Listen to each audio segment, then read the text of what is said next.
يعني وەکو وەبیرهێنانەوەیەک کو ئەڤڕۆژەیەک و ڕێکەفنامەیە جەزائیر هاتیە ئیمزاکردن ئەفڕێکەفنامەیە دناوبەرە سەدامی وی سەردەمی و شای ئیرانی هاتە ئیمزاکردن ji بۆ ڕێککەفتنا دناوبەرە ئیرانێ و عێراقێدا بوو ئیتر وی دەمی عێراقێ تەنازل پاشەکشەژ بەشەکە زورە ئاواخۆکردن ئاوا شەتڵ عەرەبدا و کەتە بندەستێ ئیرانێدا لێژ بەر ناکۆکیên بەردەوامên هەردوو ئالیان پشتی تێپەڕبوونا 5 ساڵەکان ترجارێکا دیکە شەڕێ ئیرانێ و عێراقێ دەست پێ کرد ساڵ 1970 دەست پێ کرد هەتا 1970 یعنی 8 ساڵان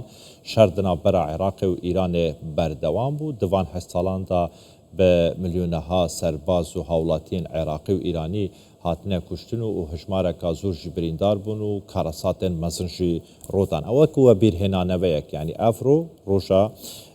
îmzakirina rêkevnameya Cezayîr e karvedanên vî şerî heşta berdewamin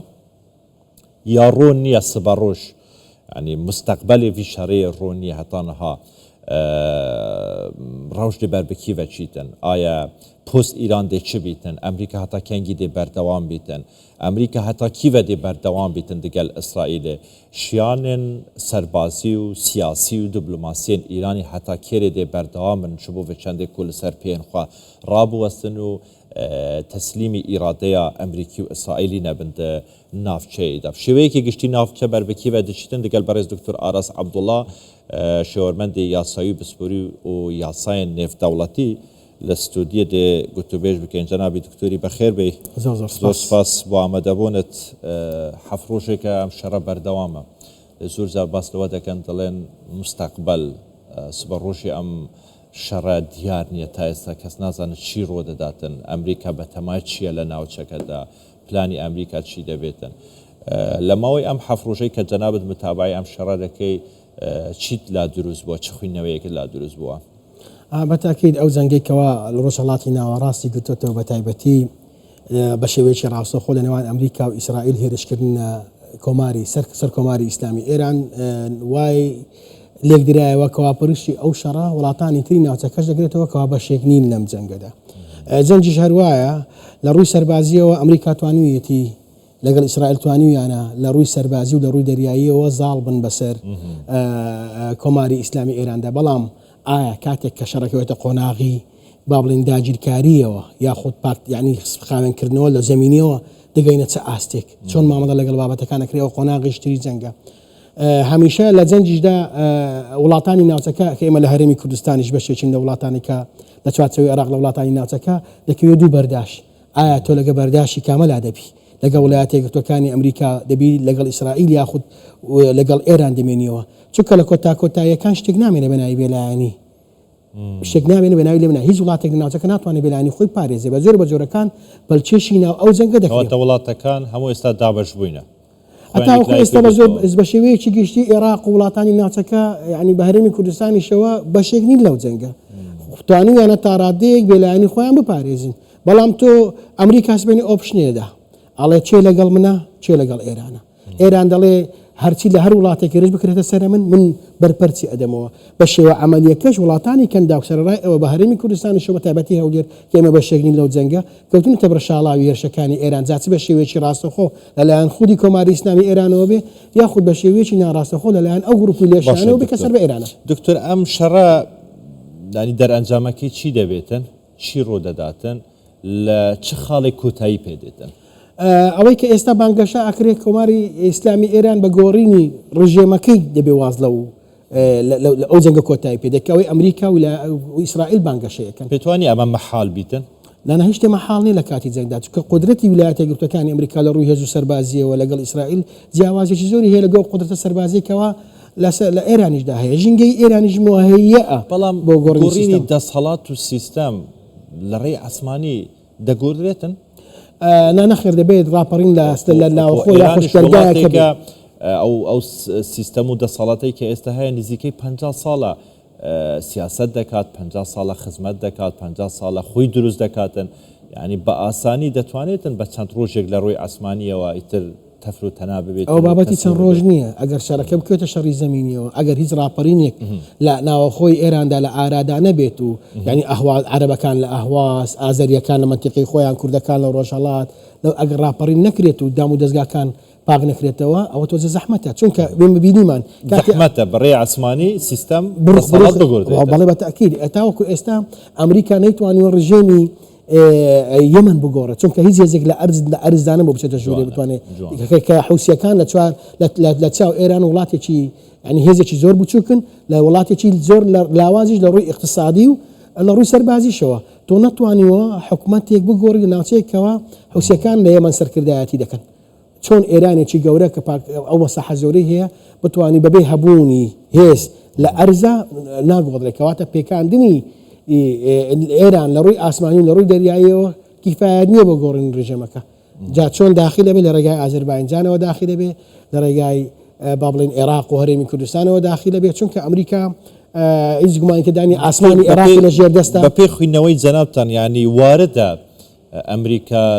بە زەمینی داخل ببێتن بەڵێ وارە یاخۆت پێت وایە هاوپەیمانەکانی لە ناوچەکەی هاان دەداتن پرچەک دەکاتن بۆ ئەوەی بە زەمینی داخل ببێت سێ سینیاریۆ هەیە یەک راپەرمێکی گشتگیر لە ئێران ڕووبدا ئەوجا هێزولایەنەکانی ئێرانی بستنەوە ناو ئێران ئەو یەک لە سینیاریۆیەکانە ئەوەش کا بۆ نمونە کورد لە ڕۆژهەڵات عەرەب ئەهواز فارس ئەو حزبانێتتر وەکو مجاهدینی خەڵکو و لایەنگرانی شا ئەوانە ئەگەر ڕاپەڕن ئەوە دەبێتە قۆناغی راپەڕین و لە ناوبردنی حکومەت سینیاریۆی دووەم کە ئەمریکا ڕاچاویەکە بە داخلبوونی هێزە بەخۆی داخل بێت لەو کاتەشدا یعنی ڕێگە نادا کەس ئێران بەڕێوە بەخۆی حاکمێک وەکو عێراق دەستنیشان دەکات چۆن بۆ بریمەر بووە حاکمی کاتی عێراق و سیاسەتی عێراقی داڕشت ئەو کاتەوە حاکمە لە ئێران حاکمێکی کاتی ئەمریکی لە ئێران سیاسەتی ئێران دادڕێژێت ئۆپشنی سێم ئەوەیە وڵاتانی ناوچەکە بە شێوەیەکی گشت بە شێوەی هاوپەیمانی هێرش بکەنە سەر وڵاتی ئێران ئەو کاتە دەتوانین بڵێن ئێرانێکی پارچە دروست ئەبێ بۆ نمونە پێت وایە هاوپەیمانەکانی ئەمریکا لە ناوچەکە لەم کاتەیە فریاتڕەسی ئەمریکا بن یاخود دەست لە ناو دەستی ئەمریکادا بنێن دەبوون منە وڵاتە عەرەبیەکان لە ڕێی دەریاوە داخل ببن وا خەریکە ئەو شتە سەر هەڵدەدا لەبەرچی چونکە لێدان لە وڵاتانی کەندا و تەنیا لە پێگە ئەمریکەکان دەرچووە بگرە بەرژەوەندی ئابووری و بەرژەوەندیە بازرگانەکانی وڵاتانی کەنداویش کەوتۆتە مەترسیەوە لە کۆتاکۆتاییەکان ناچارەکرێن نەگە هێرشانە بەردەوام بێت بێنە ناو جەنگەکەەوە لەو کاتەدا لە ئەهوازەوە لە منتیقەی خەلیجەوە ئەتوانرێ داخلی مهەیەش چکە منتیقی هەواز هەموو نەتەوەی عەرەبی تێدا هەیە دەتوانین بێن سێ ڕەچکە هەیە ئازەربایجان هەرێمی کوردستان لەگەڵ عێراق بەرەو خوار لەگەڵ ئەهواز دەکرێت کەنداوە باشە دکتۆر پرسیارێکی تر هەیە باسەوە دەکەن دەڵێن پێش ئەوەی کە ئەم شەڕە ڕوو بداتن بە دەتوانین برێن ملیونەها ئێرانی لە سەرجادە بوون داوای نەمانی ئەم دەسەڵاتیان دەکرد داوای خۆشگوزەرانی ژیانیان دەکرد دەڵێن کلێستا لە کاتی شەڕا کە ئێرشەکانی ئەمریکا ئەسرائیل بەردەوامە یەک ئێرانی ئامادە نییە بێتە سەرجادە دەنگی نەڕازی بۆ نیشان بدەن پێتوانیە ئەمە ئەمریکا و ئیسرائیل سایکولوژێتی خەڵکی ئێرانیان نەخوێندوتەوە وایان زانیوە کە ئێرشێک بکرێتن خەڵکی ئێران هەڵدەپەڕێتن یان دێتە سەرجادە زۆر جار ترامپ و بنیامین نەتەنیاهوش دەڵێن فرسەتێکی باشە بۆ ئێوە فرسەتێکی زێڕینە پرسیارەکە ئەمەیە خەڵک بۆ نەهاتوتە سەرجادە ترسیان لە چی هەیە ئێران لە ڕووی سوسیال میدیا و ئەتەرنێتەوە تقریبان دابڕەوە خەڵک ئاگای لە نابارودۆخی ناوخۆی ئێران نییە بەڵام بەپێی ئەو معلوماتە کەمەی کە من هەمە هێزێکی زۆری ئێران لە بەسیج و پاسداران و ئیطلاعات لە ناو گەڕک و شارەکاندا بوونیان هەیە کیلۆمەترێکی مەفرەزەیە هەیە هەر کەسێ بێتە دەر لە کاتی لێدان ئەمریکا و ئیسرائیل ئێراندا بە خاین هەژما دەکرێت کوشتنی حەڵاڵە بۆیە لە کاتی خۆپیشاندانەکان لەوانەیە کە هێریشی لەسەر وڵاتی ئێران نییە ئەوە بابەتێکی ناوخۆییە و لەوانەیە دەوڵەت جۆ لە ڕای خۆپیشاندان ڕابگرێت و سەرکوتکردنەکان بە شێوەیەکی کەمتر دەبێت بەڵام لە کاتی هەبوونی هێریش بە شێوەیەکی ڕاستەوخۆ لەلایەن وڵاتێکی تر ئەوەی بێتە سەرجادە بە جاسووس بە خیانەتکاری گەورە پشتیوان بۆ کوشتنی پێشاندانی ناوخۆیی لە ئێران شتێکی مەحالە ڕوونادا چونکە ئەکوژرێن ئەو بێتە سەرجادە لە حاڵی ئێستادا دەکوژێ بە بیانی خیانەتی گەورە پشتگیریکردن لە ئەمریکا و ئیسرائیل ئەوە سیاسەتی ئێران هەروە بۆ لەسەر ئاسیمە دەوڵەتیش زۆر بە زۆری وڵاتەکانی جوانە بۆ زانیاری تەبعاً ئێستا بۆ نمونە هێرشێک چی وڵاتێک لەسەر هەرێمی کوردستان بێ لە ناوەخۆی هەرێمی کوردستان کۆمەڵێک بێنە سەرجادە پشتگیری لەو هێرشە بکەن بێنە داودەزیاکانی حکوومەت شرعیە دەداتە دەسەڵاتی سیاسی نایان بوو. کەواتە ئەم سینناروی باس لە ڕاپەڕینی خەڵکی ئێران دەکرێتن ئەم سیننارویە فەشەلی هێناوە فەشەلی نهێنەوە ناتوانن بڵێن سیننارویەکی سەرکەوتووە لە ئێستادا سەرکەوتو نیە بەڵام ئەگەر ئەو جەنگە درێژە بچێشێ و حکوومەتەکە بە تەواوەتی لاواز بکرێت و سەرجەم پێگەکانی هیچ تەشی لە تەقەمەنی و حتا توانێت درۆنەشی نەمێنێ ئەو کاتە لەوانەیە بابەتی ڕاپەڕین و خۆپشاندان بێتە ئاراوە. دکتۆر هەڵا هەردەمویست کۆمێتی جەنابەت وەرگرم لەسەر ئەم درۆن و ئەم وشەکانی کارەسەی هەرێمی کوردستان دەکرێتن هەنی بۆچی هەرێمی کوردستان ببێتە بەشێک لەم شەڕەیە هەمیشە هەرێمی کوردستان دەستی ئاشتی درێژ کردێ عەودالی ئاشتی بووە لە ناوچەکەدا سەقامگیری پێ بە هەموو شتێک گرنگتر بووە. بەداخەوە هەرێمی کوردستان کەوتۆتە بەرداشتی نێوان ویلایەتە یەکگرتووەکانی ئەمریکا و ئێرانەوە لەگەڵ هەردوو لاژمێنی لەوانەیە چ لەگە ئەمریکا بی لەوانەیە زەریری تیابی و قازانج تێدا بێت لەگەڵ بەرەی ئێرانیش دابمێنیەوە هەرم زەریری تێدایە و قازانجی تێدایە. سەرکردایەتی سیاسی کورد من گومانم نییە حەکیمانە بڕیاردن نەوبارەوە هەتا پێیان بکرێ ناچنە ناو ئاقاری ئەو شەڕەوە لە کاتیشدا کە ناچار کرای هیچ زەرگایە کویز ئۆپشنەکەت بۆ نەماوە هێرش بەردەوام بوو لەسەر تۆ مەجبوری دیفاع لە بەرژەوەندەکان لە بەرژەوەندی باڵەکانی خۆت بکەیت چونکە ئەگەر تۆ تەماشای شەقامی عەرەبی بکەیت تەماشای کەناڵە عەرەبیەکان بکەین تاوەکو ئێستا بە شێوەیەکی خراپ باسی ڕۆڵی کوردەکان کە کورد هیچی نەکردووە لە هەرێمی کوردستاندا. ئایا ئێمە بەشداری ئەو جەنگە بکەین لەگەڵ ئەمریکا تا چەند قازانجا تا چەند زیانە ئەگەر بەشداریت کرد لە دوای ڕزگارکردنی با بڵێن لە دوای ڕوخانی کۆماری ئیسلامی ئێران پشتی تۆچی دەبێت یاخود تەنیاوەکو جەنگاوەرێکی پاڵەوان ناوت دەهێنن. دوێنێ بەیاننامەیەکی حکوومەتی هەرێمی کوردستان هەبوو و تەبێژە حکوومەت هەرێمی کوردستان بەڵای کردووە کە ئێمە بە هیچ شێوەیەک نابینە بەشێک لەم شەڕەیە و بە هیچ شێوەیەک نە پێشمەرگە و نە حکوومەت هەرێمی کوردستان پشتگیری هێزە چەکدارەکانی ئۆپسیۆنی کوردی کردووە لە ڕۆژهەڵاتی کوردستان. بە هەمان شێوە هێمن هەورامی کە دای مەکتەبی سیاسیە باسیرەوە کردبوو ڕەتی کردووە. پێت وایە ئەم ڕۆڵەی کە ئێستا سەرکرداتی سیاسی هەرێمی کوردستان دەیبینیتن بێلایەنیەی کە پێشاندا و شتێکی باشی کردووە دەتوانێت ببێتە هۆی ئەوەی کە هەرێمی کوردستان بپارێزیتن لەو ململانێ نێودەوڵەتیە لە ناوچەکەدا. وڵی بگومان وەشت بیر نەچێ ئێمە بە شێوەیەکی ڕاستە خۆش تهدیدکراینە ئەگەر هات و بێت و ئەو سنوورانە بکرێتەوە هێزەکان لێرە داخل بن سەردەمدام و دەستگاکانی هەرێمی کوردستان لەوانەیە بکرێتە ئامانج یعنی ئەوانە هەموو بوونی هەیە جا ئەو بەر لەو معادلەیەدا ینی زۆر ئەستەمە تا تۆن خۆت ڕدەگری ئێستا تۆ ناو جەنگەکەنی بەڵام لە ناو جەنگەکەشدای بەستم کە لە ناوجەنگەکەنی ناوجەنگەکەدا تۆ تەڕەفنی لەو جەنگە بەڵام و هێرشت دەکرێتە سەر لەلایەن ئەو گروپ میلیشیانێکەوە سەر بە ئێران بە شێوەیەکی ڕاستەخۆ ئایا هەرێمی ئەگەر ئێران دەوێتی هەرێمی کوردستان بێلایەنی خۆی لە دەست نەدا و بهێڵێ نابێ ئەو هێرشانە بکرێت ئەبێ یاعاز بدرێت بە سەردەم ئەو گروپ لایەنە هەرێمی کوردستان بە شێکنی نەوە جەنگە نابێ هێرشی بکرێتە سەر بەڕاستی ئەو پەیامە دەبیت هەرێمی کوردستانیش لە ڕێگای باڵوێزخانە بە کۆماری ئیسلامی بدات چونکە تاوەکو ئێستا سەرکردایەتی سیاسی هەرێمی کوردستان پەیامیان ڕوون بۆ بەشێک نین کە بەشێکنین لەو جەنگە لەوانەیە لە کۆتایەکە لە دوانی ڕوخانی کۆماری ئیسلامی ئێمە وەکو کوردی زیان بکەین چونکە تۆ ئەگەر لە کاتی جەنگدا بەشداری جەنگ نەبی بۆشت نییە لە پاش جەنگەکە داوای بەشێکی زۆری کێکەکە بکەیت ئەوەی کە لە ڕۆژ ئاوار و دا کاتێک کە بە هەسەدە و مەزلوم عەبدی گوترا فەرمون بڕۆنە ناو دیمەشق ئامادە نەبوون بە ناوی برایەتی گەلان لە پاشان ئێمە بازەکەماندا ئەحمە شەرعیەکیان بۆ ئێمە هێنا ئێمە لە چوارچێوەی حەسەکەدا هێشتەوە ئەگەر هەرێمی کوردستان و سەرکردایەتی سیاسی سەرۆک بارزانی حکوومەتی هەرێم نەبایە ئەو پارچەیە شێک نەبا بە ناوی ڕۆژ ئاوا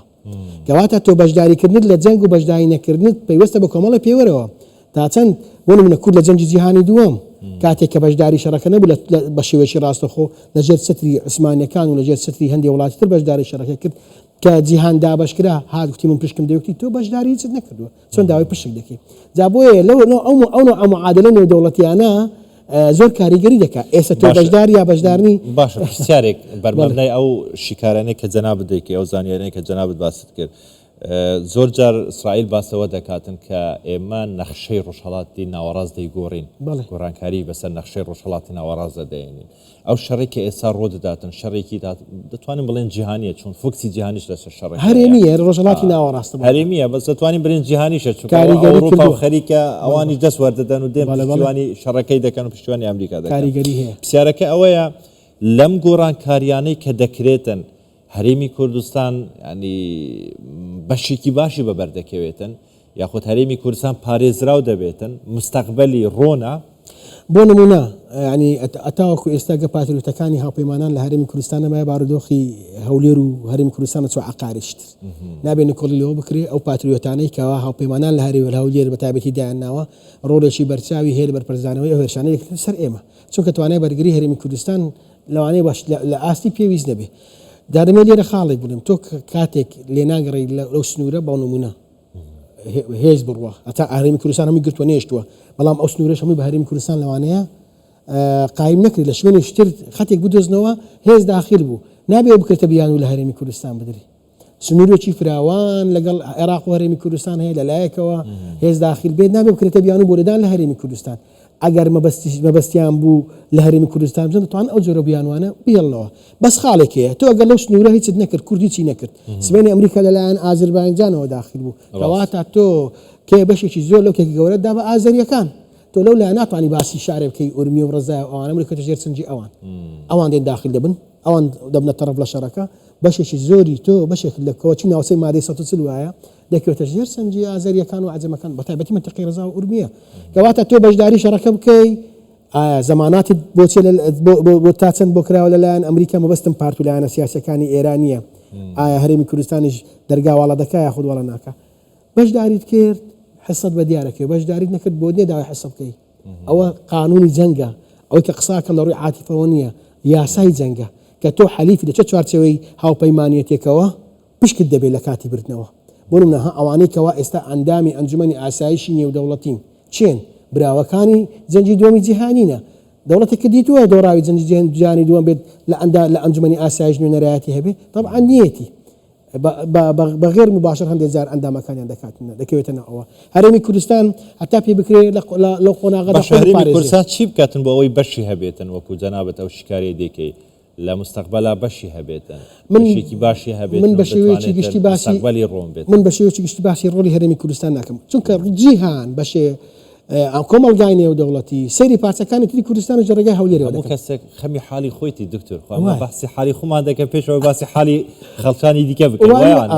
دەبێت حالی خۆمان لەبەر چاو بێتن ئەوجا باسی حالی وڵاتەکانی دیکە بکەین من وا بەڕاستی پێ دەڵێم یعنی ئەو وڵاتانی جلهێز و جیهان لە ڕێگای هەولێرەوە سەیری پارچەکانی دیکە دەکەن بەڵگەشەیە کە هەولێر توانی ڕۆژئاوا بپارێزێ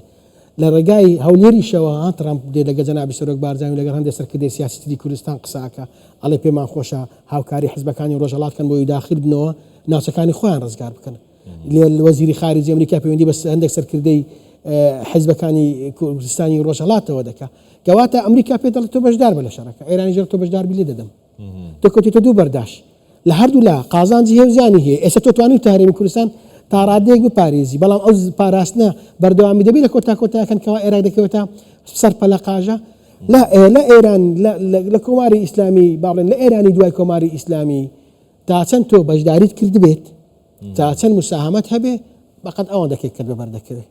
جا ئەو کاتە نابێ بڵێ وەڵڵا من خاکم هەیە و نیشتیمانم هەیە و نازانم چیم هەیە ئەوە جەنگە تەحالف لەگە ئەمریکا کرد بێ بەشت بەبەردەکەوێت نەتکرد بێ ئەوە دوور بە عاتیفەیە و قسەیەکە دێکم لەوانەیە ئەگەر بە عاتیفە قسە بکەین ناهر خاچی کوردستانی ڕۆژهەڵات سنوورەکەی دیاری کراوە ئەوە خاچی هەرێمی کوردستانە بەڵام لە معادلاتی نێودەوڵەتی لە بەتایبەتی لە یاسای جەنگە تا تۆ چەند مساهمەت هەیە لەو جەنگە دکتۆر ئەوەی ئێستا کرایە لێدانی ئەمریکی و ئیسرائیلی بۆ سەر پێگەی سەربازی ئێران زیاتر عسمانی بووە دەریایی بووە وشکانی نەبووە ئەنی کەم باس وشکانی دەکرێتن کە لێدانی وشکانی کرابێتن پێت وایە هێزی وشکانی ئێران لە زمنی تێکچوونی هێزی وشکانی هێزی عسمانی و هێزی دەریایی هێزی وشکانیشی لاواز ببێتن هیچ گومانی تێدانە کاتێک تۆ ینی لە دوو سێکتەری جەنگە شکست دێنی فۆکسەکە دەکرێتە سەر سێکتەری سێم کە بەڕیە بڕوا ناکەم ئێران ڕاستە سنوورێکی زۆر فراوانی هەیە بەڵام نەتەوەی جیاوازیشی لێ و معارەزەی زۆرشی تێدایە ینی عەرەبەکان لە عەرەبەکانی هەواز لە سیاسەتی ئێران ڕازی نین لەوانەیە ئەو بتوان ناوچەکەی خۆیان کۆنتترۆل بکەن و خۆبەڕێوبەرەیەک دروست بکەن ئەو بەرەیەکەوە لەلایەن حیزبەکانی کوردستانی ڕۆژهەڵات دروست بۆ ئەتوانن بیانی داخل و ناوچەکانی خۆیان بپارێزن حەزناکە ئێستا لە سیاسەتی دەرەوەی ئەمریکا پارچەبوونی وڵات ئەمریکا دژی پارچەبوونی وڵاتە بۆ نمونە سووریا دژی ئەم پارچەبوونیە بەڵام پێش ئەوەی وەڵام بدەیەوە هەندێک دیمەنی کە دەبینین دیمەنی کەمپی ئازادیە لە کۆیە کۆ پێش چەندێکەی تر درۆنێکی خۆکوژی کەوتوتە شوێنێکی نزیک کەمپەکە دیارە و 4 درۆنن کەتینە ناوە کەمپە ئازادی لە کۆیە و 2 موشەکشی لە نەخۆشخانە کەمپێ کەتینە یەک موشک تەقیە موشەیەکێکیش نەتەقیە دناوە vê کەمپێدا ئەمە زانیاریین هەری نونە دیمەن تایبەتن ji بۆ کوردستان 24 بەریا çendekê 4 dronên hokujîne ketîne nava kempa azadî li Koyê û 2 mûşek jî hatîne arastekirin û nexweşxaneya vê kempê yek ji mûşekan hatiye teqandin yani teqiye armanca xwe pêka yek jî neteqiye ev dîmene taybetin ji bo Kurdistan 24 beriya demekî geştîne Kurdistan 24 û dengê dronê dîbînin dengekî îzaaj û bêzarker heye lêtir ev heft rojin ev denge ji herêma Kurdistanê nehatiye birîn ve dîmenin kempa azadîne li Koyê kafine carayekê ev cara çendemîne ji aliyê van dronane dête armanjkirin û bordûmankirin û 4 dronin ketîne nava kempê da 2 mûşek jî ketîne nava vê kempê da bi nexweşxaneyê ketîne yek ji mûşekan teqiye mûşekek jî neteqiye ku ev derencamê bordûmanên berdewamên İsraîlê û Amerîkayê ne bo ser Îranê û îtir ev jî berbejdane ve yan bersivdan û redfe'la Îranê û ew grûpên ser bi Îranê vene ku hemîşe herêma Kurdistanê yan ewan şêwanane yan van cihane bi armanc digirin û bi metirsî li ser asayişa welatê xwe dizanin ev kempa azadiya li Koyê ye ku ev carayekê niye çendemîn care tête armanjkirin vê carê ku beriya çend xolekekan bi 4 dronan hatiye armanjkirin 4 dronên xwekujî her wiha 2 mûşekan mûşekek bi nexweşxaneyê ketiye nexweşxaneya vê kempê ketiye mûşekeka din jî neteqiye ew jî her arasteyî vê kempê hatiye kirin dibînin dema hatina vê dronê û ketina wê û hatiye wê nekirin ji alî hewlatiyan ve teqelê tête kirin lê teqe bêhude bûye yanî hiç derencamek nebûye û kariye armanca xwe bipêkîtin û dikevîte nava vê kempê da û îtir dûkeleka mezin û agir lê durust dibîtin li dema hatina vê dronê.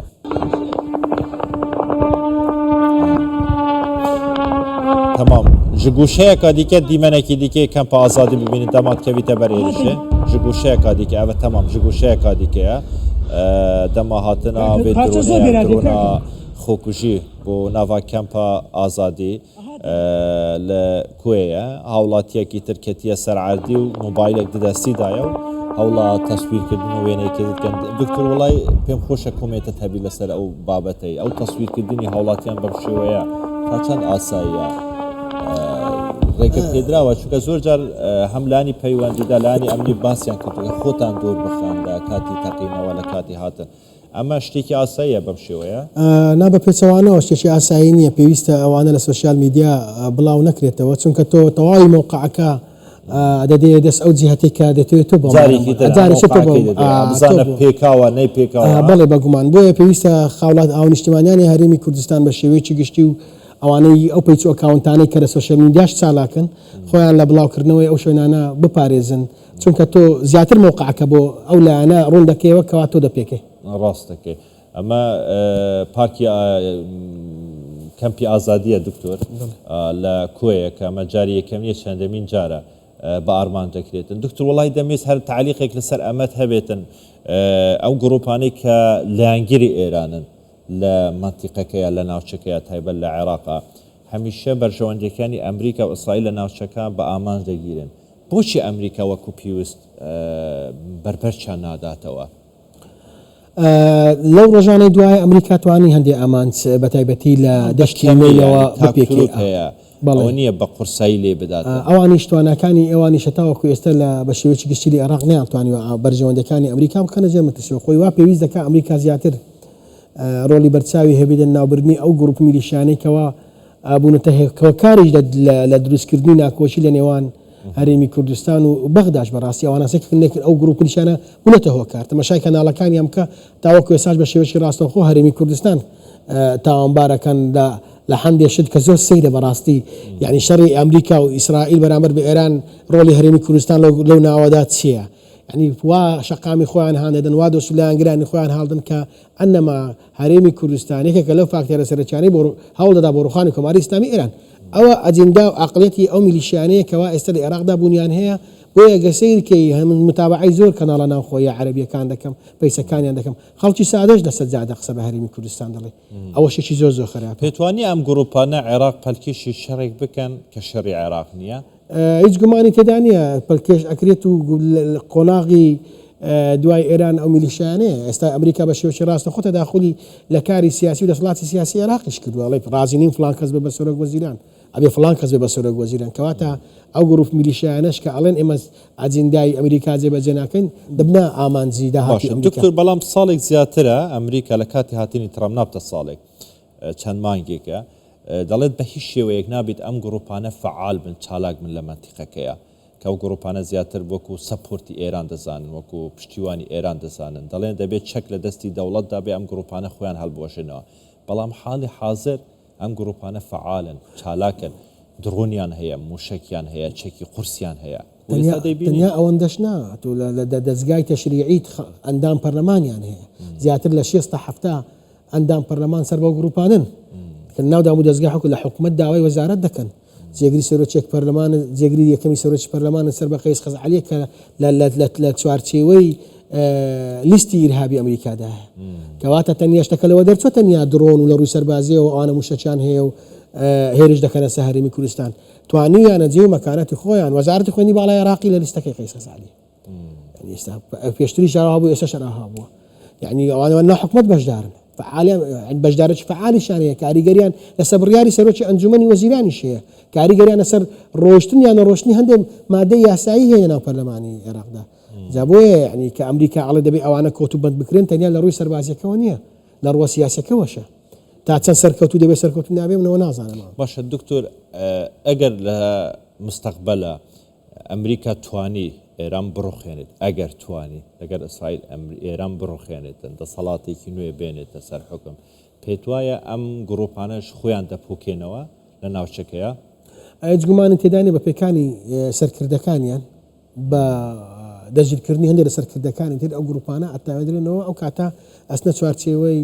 بەشێکیان لەوانەیە خۆیان حەڵکەن بچن ناو سوپا لە ناو سوپای عێراقی بۆی بە تەواوەتی دانەمرچێنەوە بەشێکیان ئەکرێنە قوربانی ئەو جەنگە بگومانەوە بە بێگومانیەوەی تەبعاً زۆر باش با بێنەوە سەر ئێران دکتۆر ینی دێمەوە سەر پرسیاری یەکەم تا ئێستا ڕۆن نییە مستەقبەلی ئێران چی لێ دێتن لەم شەڕەیە ئەمریکا توانیتی بەدیل بۆ دەسەڵاتی ئێستا ئێران دروست بکاتن یاخود ئاسانە بەدیلێک بۆ دەسەڵاتی ئێستای ئێران دروست بکرێتن ناوەڵا زۆر قورسە بە دروستکردنی بەدیلێک لە دەسەڵاتی سیاسی ئێران لە دوای ڕوخانی کۆماری ئەو بە ئەگەرەوە لە چوار لێوانندوکەوانەیە بە لە دوای ڕوخانی کۆماری ئیسلامی ئێراندا دروست دەستنیشانکردنی کەسایەتێکی ئەوهاکەوە هەموو لایەنەکانی ئێرانی تێدا ڕازی بن ئەوە زەحمەتە من تەسەوڕی ئەوەم هەیە لە قۆناغی یەکەمدا ئەگەر بە شێوەی داگیرکاری زەمینیش نەبێت ئەمریکا بوێتی حاکمێک لێوێندە دروست بکات سەر بە ویلایەتە یەکگرتووەکانی ئەمریکا باش دیراسەکردنی بابەتەکە بە ئەنجامدانی هەڵبژاردنێک لایەنە بەهێزەکان دەستنیشان مامەڵە لەگەڵ ئەوان بکە چونکە ها بیدایەتی لە ساڵی 2023 باز لەوە دەکرا عەلی نەوەی ئەو مەلیکەکانی عێراق کە ئەوانە لەوانەیە لە عێراق بەخۆدنەوە بەڵام لە هەڵبژاردنی 2005 دەرچوو هیچ قاعیدەی جەماوەری نییە نەیتوانی بێتە شوێنی سیاسی خۆری عێراقدا بکاتەوە ئەوە باماشە بۆ شای ئێران و بۆ مڕیەم ڕەجەبیش یەکێتی نیشتیمانی ئێرانی باڵێن ئەو ئەنجومەنی نیشتیمانی ئێرانی کە ئێستا مڕیەم ڕەجەبی ئێستا پەرش دەکات جەناح حاسکەرەکەی مجاهیدینی خەڵق ینی لایەنە سیاسەکانی ئێرانیش کوردەکانیش بە شێوەیەکی گشتیکە سەیرکەی لە ناوچەکاندا دابش بوون هەندێک ناوچە هەیە دیموکرات بەقوەتە هەندێک ناوچە هەیە پەژاک بەقوەتە هەندێک ناوچە پارتی ئازادی بەقوەتە یعنی ئەوە چۆن ئەمریکا چۆن مامەڵاکە دوای ئەنجامدانی هەڵبژاردنێک لە ئێرانی تازەدا تۆ لایەنە ئاکتیڤەکان و بەهێزەکانی گۆڕەپانی سیاسی ئێران بە دیارە بە زەحمەت نابینی زۆر بە زەحمەتە زۆر زەحمەتە وڵاتێکە وەکو عێراق نییە وەکو ئەفغانستان نییە وەکو لیبیان نیە وەکو سووریا نیە وڵاتێکە لە ڕۆی جوغرافیەوە زۆر گەورەیە لە ڕۆی جۆپۆلۆتیکیەوە بەشی داگیرکاریش دێ هەندێک وڵاتانی ئیقلیمیش هەیە داگیرکار 50 ساڵە ویلایەتی فەقیه حکوم دەکاتن پێتوانیە زەحمەت بیتن من ئاسانی سەرۆکێک بێت یان سیستەمێک بێت یان بڕێن لەم سیستەمەیە بگۆڕێ بۆ سیستەمێکی دیموکراسیە. من پێشتریش باسم کردووە ینی کوشتنی ئایەتوڵڵا خامنەئی تەنیا پەیوەست نیە بە ئێرانەوە، پێویست بە مەزهبێکە کە بوونی هەیە لە عێراق و لە پاکستان و لە هەندستان و لە بەحرێن و حتا لە ناو خودی سعودیاش پەیڕاوکەرانی مەزهبی شیعە زۆرن کاریگەری دروست دەکات. ئەمریکا لە دوای نەمانی کۆماری ئیسلامی و شتێک بە ناوی ڕێهبەر کە نەمێنێت چۆن مامەڵە لەگەڵ ئەو بزوتنەوە عەقیدەیە فکریە دەکات. ئەوە زۆر گرنگە. ئایا دەیان خاتە چوارچێوەی لیستی چیرۆرە و بەگشت گەورە بچووکیاندا دەچێ ئەگە هاتسوو تۆ لە ئێران ئەو گروپانە یعنی چۆن لە عێراق لە کۆت سەردەمانێکدا ئێمە تووشی کۆمەڵێک گروپ بوونە ناو عێراقا، هەندێک بوونە قاعیدا، هەندێک بوونە لایەنی تر، هەندێک سەر بە حزبی بەعز بوون، تەقینەوە شتیان دەکرد. ئایا ئێرانی دوای ئەوە تووشی شەڕێکی گەورەی ناوخۆی نابێ یاخود تیرۆرکردنی خەڵک و کوشتن کاری لەسەر جادا؟ لە دوای نەمانی کۆماری ئیسلامی ئێران ئایا هەندێک وڵاتانی ئیقلیمی بە بیانووی پاراستنی هەندێنێتەوە کەس لەوان نزیکن تەداخلی ئەو وڵاتە ناکەن، بۆ نمونە تورکیا بەمبەستی پاراستنی عەجەمەکان کە تورکن داخل بێت، هەندێک ناوچە داگیر بکە لەو لایە بلوجەکان معادلەکە ئالۆزە ئەوە خوێندنەوەی زۆر جیای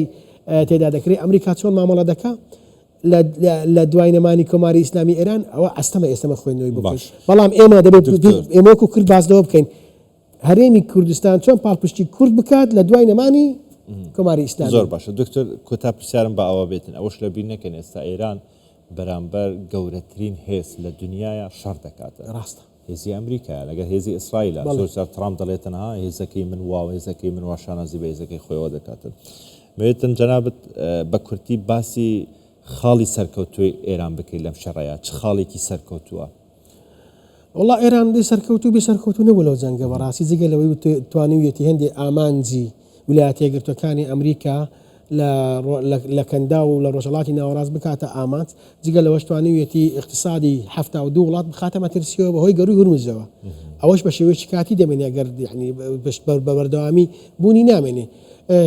ئێرانێ خۆت باست کرد ویلایەتی فەقیه 50 ساڵە دەوڵەتە، ئەگە نەتوانانی وەرگەی 6 ڕۆژ 7 ڕۆژی ئەمریکا و